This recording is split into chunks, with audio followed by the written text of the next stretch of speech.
Action. নমস্কার, আমি শ্যামল বোস।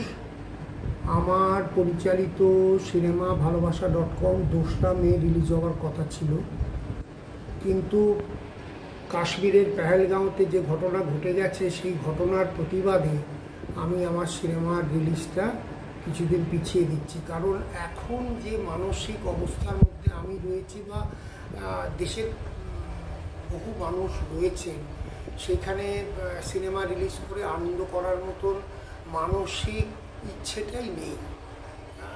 প্রথম কারণ হচ্ছে যে আমরা মানুষ হিসেবে আমাদের পরিচয়টা আগে, এবং সেখানে কিছু কিছু কাজ তো থাকে যে কাজগুলোর গঠনমূলক সমালোচনা এবং গঠনমূলক প্রতিবাদ হওয়া দরকার।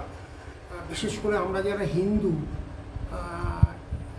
এটাই বললাম যে আমরা যারা হিন্দু তাদের আজকে সারা দেশেতে অবস্থান খুব খারাপ জায়গায়। আমাদের ইউনাইটেড হওয়ার দরকার হয়ে পড়েছে, এবং এটাও আমি মনে করি যে আমাদের দেওয়ালে পিঠ ঠেকে গেছে। এইগুলোকেই একটা পরিবেশ তৈরি করেছে, যার পরিপ্রেক্ষিত আমার সিনেমাটাকে পিছিয়ে দেওয়া, মানসিকভাবে খানিকটা শক্তপোক্ত জায়গায় এলে আবার সিনেমা রিলিজের কথা ভাববো।